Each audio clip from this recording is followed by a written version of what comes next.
Welcome to this short introduction to the UK GDPR. When the General Data Protection Regulations, or GDPR, came into force back in 2018, it represented the biggest change in data protection regulations for 20 years. In fact, it led the world, and many other countries are adopting similar regulations. In the UK, the regulations were passed into law through the Data Protection Act 2018, which also added some country-specific points allowed for in the GDPR. Now that the UK has left the EU, the Data Protection Act stays in force as its UK legislation, and the GDPR is now known as the UK GDPR. The UK and EU regulations are currently the same, but the UK reserves the right to change its legislation in the future. The GDPR consists of 99 articles and 173 recitals, rather a lot to cover in one sitting. So in this training module, we're going to cover the key parts of the GDPR that you need to be aware of. The new regulation was really needed given the proliferation of data that now surrounds us and the advancements in technology. The regulations give individuals, known as data subjects, much greater control over how organisations use or process their data. The real point to remember in all of this is that personal data is our data, my data, and it's about me. It does not belong to anyone else. The regulations are there to enforce this.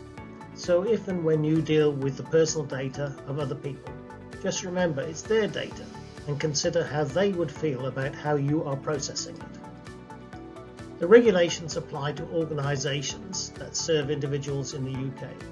Public bodies such as government, the police, schools and councils, commercial organisations of all sizes, from one-person businesses through to global corporations, and non-profits such as charities and clubs. Personal data is information that relates to an identified or identifiable individual, directly or indirectly, by an identifier, such as a name, an identification number, location data, an online identifier, or to one or more factors such as physical, physiological, genetic, mental, economic, cultural, or social identity. Some personal data is considered sensitive and classified as special category data, and includes identifiers such as race, sexual orientation, political opinions, religious beliefs, trade union membership, and health data. Personal data also includes information that relates to an individual because the content of the information is clearly about that individual. For example, medical history, criminal record, a record of an individual's performance at work, or their performance in sporting achievements. There are many examples of records which will clearly be personal data where the content of the information is about their activities, not about the individual themselves. For example, personal bank statements and itemised telephone bills. The regulations include data wherever it's kept, on paper or digitally. Wherever it is, organisations need to demonstrate that they have technical and organisational measures in place to keep it secure. The GDPR carries some stiff penalties, and the regulator, the Information Commissioner, has demonstrated a willingness to use them. In October 2020, the final penalty notices were issued to BA of £20 million and Marriott of £18.4 million. Although it's the big fines that get the headlines, many smaller organisations and individuals have been the subject of enforcement actions. The ICO names and shames offenders on its website. Here are a few examples. Individuals fined for accessing personal data that they should not be looking at, such as a social worker, a town clerk and a doctor's receptionist. Organisations leaving printed copies of customers and patient records in unsecured areas, such as when they move office, or an organisation fined for sending a customer email to the wrong customer. Take note, 4 out of 5 breaches reported to the ICO are human error, such as sending information to the wrong person and not redacting the information. We need to talk a bit about GDPR terminology. We've already covered data subjects and their personal data. Data controllers are organisations to decide what information to collect about whom, why and for how long to keep it. These could be organisations collecting data about their staff, businesses collecting information about their customers, or schools collecting information about students. Organisations process personal data, which covers anything an organisation could do with the data, including its collection, recording, organisation, structure, storage, adaptation, retrieval, use and destruction. An organisation may choose to outsource some of its processing to third parties, known as data processors. These could be organisations such as bookkeepers, IT support companies, translation bureaus, or HR advisors. Both controllers and processors have obligations under the Act in how they process personal data, but the bigger obligation is on the data controller, as they are ultimately responsible for the data they choose to process. The GDPR is founded on 6 principles that we all need to comply with. Personal data must be processed lawfully. We're coming to this. Be fair and transparent. Be processed for a defined purpose. If you want to do something different, you need to start again. Only collect the minimal amount of data you need to fulfill the purpose. You should keep data accurate where this is necessary. Only keep it for as long as you need it and then delete it. Ensure you keep it secure and maintain its confidentiality. The GDPR refers to appropriate technical and operational measures 89 times. These principles are underlined by the requirement for data controllers to demonstrate compliance, known as the accountability principle. This means that organisations need to have appropriate policies and processes in place and their staff trained, which is why you are on this course. As we have just seen, processing of personal data must be lawful, and the GDPR defines 6 bases for lawful processing, which are performance of a contract, for example, between your employer and its staff or customers, legal obligation, such as providing information to HMRC, to protect the vital interests of an individual where processing is necessary to protect someone's life, to carry out a task in the public interest, for an organisation to perform its official functions, but it must have a clear basis in law. Legitimate interest, where the processing is in the interest of the organisation and additional tests are required before using this. And finally, consent. This has often been seen as an easy option, but needs to be used with care as there are specific rules around its use, and individuals must be able to opt out as easily as they opted in. There is a further step to consider for processing of special category data, but we're not going to cover that in this module.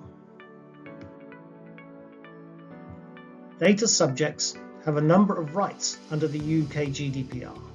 8 rights are spelled out in Chapter 3 of the UK GDPR, and we have included a final 2 for completeness.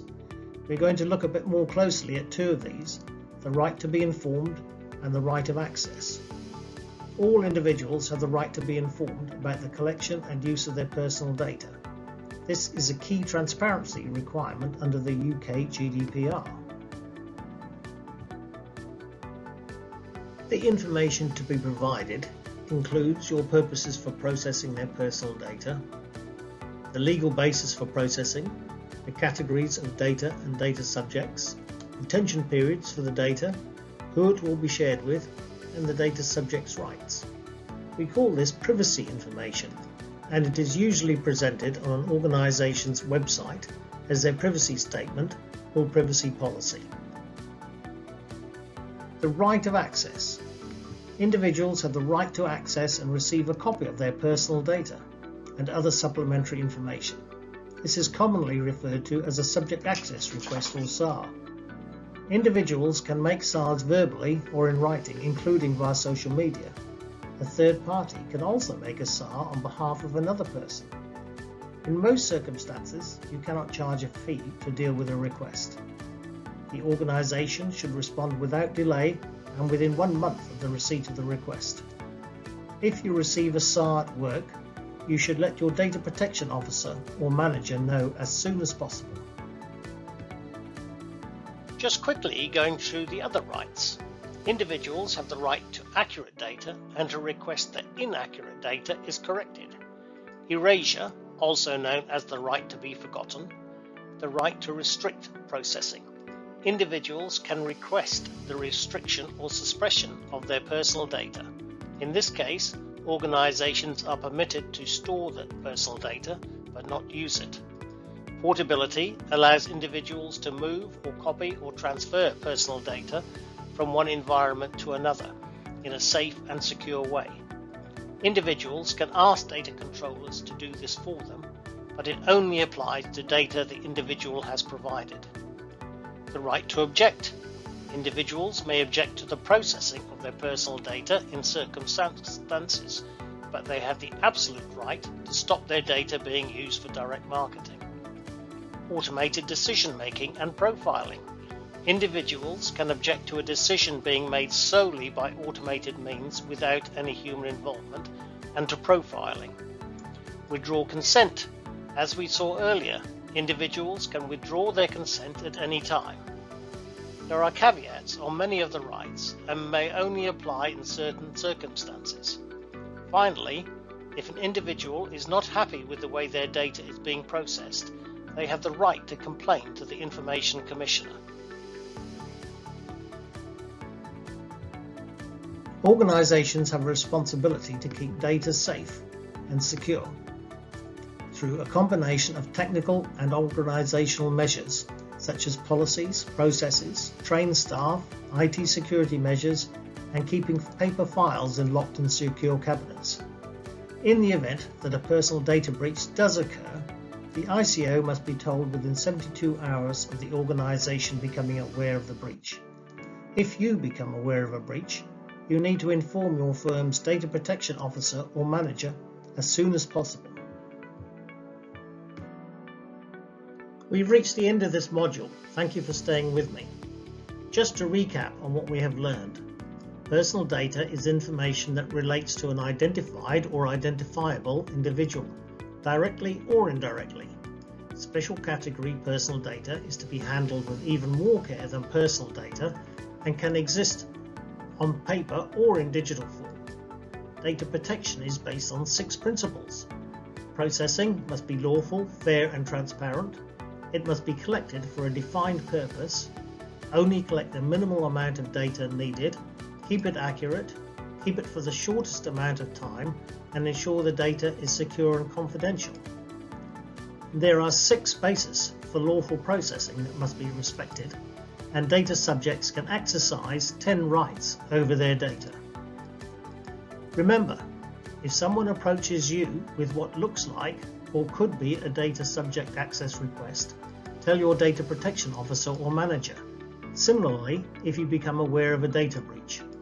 There are regulated timeframes in which an organization must respond to these events, so it's important that the process gets underway quickly. I do hope this module has given you a good grasp of data protection fundamentals. Just the quiz to take now to see how much you've retained.